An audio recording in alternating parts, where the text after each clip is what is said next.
Good morning student, मैं ज्योति विश्वकर्मा एक बार आपके सामने फिर से हाजिर हूँ आपके अपने उमा वैजयंती के ऑफिशियल यूट्यूब चैनल पर। आज मैं आपको कक्षा 2 की हिंदी पढ़ाऊंगी, जिसमें आप क्या पढ़ेंगे? व्याकरण। व्याकरण बेटा आप लोग पढ़ चुके हैं। आप सोच रहे होंगे कि मैम रोज रोज व्याकरण ही क्यों पढ़ाती हैं, तो इसलिए मैंने सोचा कि आपने जितना पढ़ा है आपको उतना फिर से अच्छे से आ जाए। इसके लिए मैंने आपको फिर से आपको रिवाइज करवाने के लिए, आपको याद करवाने के लिए दोबारा उन्हीं चैप्टरों को पढ़ाने का सोचा। मैंने फिर से सोचा कि मैं आपको वही पाठ पढ़ाऊं ताकि आप जो पढ़े हैं आप उसको भूले ना, आपको अच्छे से याद हो जाए। तो इस वीडियो में आपको जो जो चैप्टर आप पढ़ चुके हैं उसको पढ़ाऊंगी, आप ध्यान से देखेंगे। तो पहला आपका पाठ क्या है? देखिए, हमारी भाषा, आवर लैंग्वेज मीन्स हमारी भाषा। तो हमारी भाषा में आपने भाषा को सीखा। हमारी भाषा में भाषा किसे कहते हैं, हम भाषा किसे कहते हैं, भाषा क्या है, इसके बारे में आपने सीखा। तो एक बार फिर से समझ लीजिए कि जो हम बोलते हैं वही क्या है? हमारी भाषा है। जो हम बोलते हैं वही हमारी क्या है? भाषा है। क्या बोलते हैं? जो हम बोल रहे हैं, जो हम लिख रहे हैं, यही हमारी भाषा के अंतर्गत आएगा। चाहे वो कुछ भी हम बोले, किसी से भी बोले, चाहे किस भी शब्द में बोले, वो क्या है? हमारी भाषा है। आपसे किसी ने पूछ दिया बेटा भाषा क्या है, आप क्या कहेंगे? जो हम बोलते हैं वही हमारी क्या है? भाषा है। ठीक। अब ये देखिए, आपकी बुक में आपको दिया गया होगा, फिर से आप खोल करके जितने भी मैंने चैप्टर्स पढ़ाए हैं सारे पाठ को आप एक बार फिर से खोल करके देखिए और समझिए। जो हम बोलते हैं वही क्या है? हमारी भाषा है। तो पाठ एक आपका कंप्लीट हुआ। किसी ने आपसे पूछा भाषा किसे कहते हैं, आप कहेंगे जो हम बोलते हैं वही हमारी क्या है? भाषा है। अब देखिए पाठ 2 आपका है वर्णमाला। वर्णमाला, आपने वर्णमाला पहले भी पढ़ा है, प्ले ग्रुप से पढ़ते आ रहे हैं आप। अ आ इ क ख यही जो पढ़ते हैं यही हमारे क्या है? वर्णमाला है। आप अ आ इ पढ़ते हैं अ से अह तक, यही क्या है? हमारा वर्णमाला के अंतर्गत आएगा। आप क से ग तक पढ़ते हैं, यही है क्या? हमारा वर्णमाला है। तो वर्णमाला में हम वर्ण कितने होते हैं, व्यंजन कितने होते हैं, स्वर कितने होते हैं, यही आपको बताया गया है। तो अभी आप केवल इतना जानते रहिए कि वर्णमाला क्या है? मुख से निकलने वाली छोटी से छोटी ध्वनि ही वर्ण है। आप ये कह सकते हैं कि वर्णों को क्रमबद्ध से लिखना ही क्या कहलाता है? वर्णमाला कहलाता है। वर्णों को क्रमबद्ध से लिखना ही क्या कहलाता है? वर्णमाला। वर्ण मुख से निकलने वाली छोटी से छोटी ध्वनि वर्ण है वर्णमाला। वर्णों को क्रमबद्ध से लिखना ही क्या कहलाता है? वर्णमाला कहलाता है। आप क से क लिखेंगे, फिर ख लिखेंगे, फिर ग लिखेंगे, फिर घ, फिर अंग। आप ऐसा तो नहीं लिखते हैं कि आप क लिख दिए फिर जाके सीधे आप ज लिख दिए, ऐसा तो नहीं है। तो क्रमबद्ध यही हुआ, इसी को क्रम से कहेंगे। तो वर्णमाला क्या है? मुख से निकलने वाली छोटी से छोटी ध्वनियां वर्णमाला है। वर्णों का व्यवस्थित समूह ही क्या है? वर्णमाला है। ठीक। अगला आता है पाठ 3, मात्राएं, शब्द और वाक्य। मात्रा किसे कहते हैं? स्वर को चिन्हित करने के लिए, स्वर को लिखने के लिए हम जिन चिन्हों का प्रयोग करते हैं वही हमारी क्या है? मात्रा है। शब्द किसे कहते हैं? वर्णों के मेल से क्या बनते हैं? शब्द बनते हैं। वाक्य किसे कहते हैं? शब्दों के मेल से वाक्य बनते हैं। मात्रा आपका ये हो गया, आपकी मात्रा, छोटी की मात्रा, बड़ी की मात्रा, छोटे की मात्रा, इस प्रकार से आपकी मात्राएं हो गई। शब्द आपके क्या हो गए? सबसे पहले आप वर्ड लिखेंगे तभी तो शब्द बनेंगे। मैंने पहले भी आपको बताया है, आपने लिखा क प्लस म प्लस ल। अभी आपका क्या है? ये वर्ण है, ये भी वर्ण है क्योंकि ये किसी के साथ जुड़ा नहीं है। तो यही हमारा क्या है? वर्ण है। लेकिन जब हम इसको जोड़ देंगे, प्लस को हटा करके इसको जोड़ देंगे तो क्या बनेगा? कमल। तो ये हमारा क्या बन गया? शब्द बन गया। वर्णों के मेल से शब्द बन गया। अब वाक्य किसे कहते हैं? शब्दों के मेल से वाक्य बन गया। कमल हमारा राष्ट्रीय फूल है।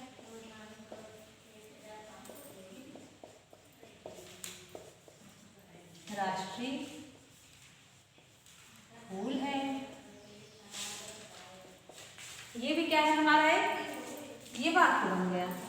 तो वर्णों के मेल से शब्द बना, शब्दों के मेल से वाक्य बना। तो ये हमारा हुआ पाठ 3, मात्राएं, शब्द और वाक्य। किसी ने पूछ दिया आपसे मात्रा किसे कहते हैं, आप कहेंगे स्वर को चिन्हित करने के लिए, स्वर को लिखने के लिए हम जिन चिन्हों का प्रयोग करते हैं वही हमारी क्या है? मात्रा है। शब्द किसे कहते हैं?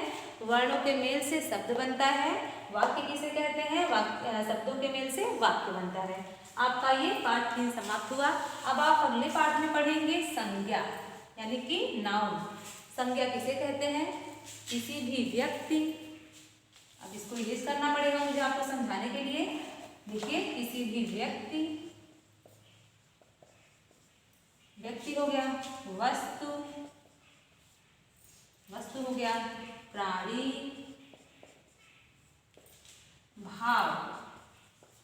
भाव के नाम को क्या कहेंगे? संज्ञा कहेंगे।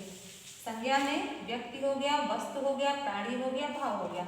व्यक्ति में कई सारे व्यक्ति आते हैं, उसमें पुरुष भी आते हैं, स्त्री भी आती है ना, ये सब आते हैं व्यक्ति में।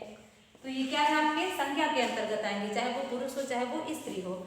उसके बाद आपका वस्तु हो गया, वस्तु में जैसे आपका पेन हो गया, बैग है, उसके बाद आपका ये समझ लीजिए मार्कर हो गया, आपका बोर्ड हो गया, ये सब क्या है? वस्तु के अंतर्गत आएंगे, तो ये भी आप संज्ञा में बताएंगे।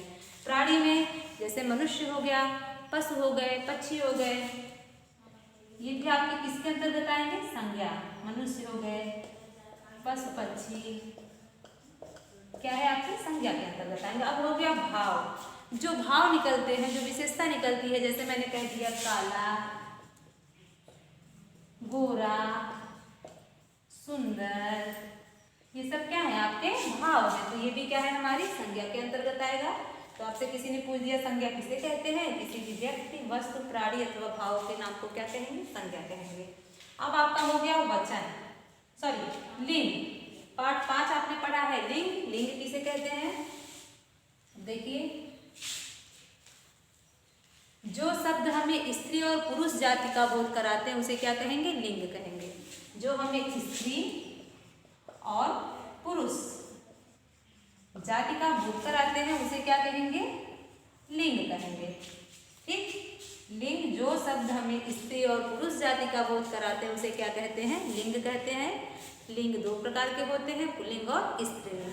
तो आप इतना ही जानते रहिए, जो हमें पुरुष और स्त्री जाति का बोध कराते हैं उसे क्या कहते हैं? लिंग कहते हैं। अगला आपका पाठ है पाठ 6 वचन नंबर। वचन किसे कहते हैं? जिन शब्दों से हमें ये पता चले कि वो उसकी संख्या कितनी है, शब्दों के जिस रूप से हमें ये पता चले कि वो कितनी संख्या है उसकी, उसे क्या कहेंगे? वचन कहेंगे। ठीक, तो ये देखिए कैसे पता चलेगा? जैसे मैंने कह दिया पेन, अभी आपको पता चल रहा है कि कोई एक कलम है। मैंने बोल दिया लड़का,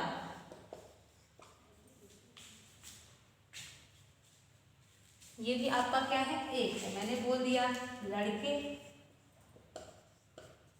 यानी कि इसमें एक भी आते हैं, 2 भी आते हैं। लड़के में एक तो आएगा नहीं, 2, 3, 4, 5, ये सब क्या है? आपके वचन के अंतर्गत आएगा। तो यानी कि शब्दों के जिस रूप से हमें ये पता चले कि संख्या का पता चलता है, एक है कि 2 है कि अनेक है, उसे क्या कहेंगे? हम वचन कहेंगे। ठीक, आपके पाठ में बस पहला पाठ था हमारी भाषा, दूसरा था वर्ण और वर्णमाला, तीसरा है मात्राएं, शब्द और वाक्य, चौथा है संज्ञा, पांचवा है लिंग और छठा है आपका वचन।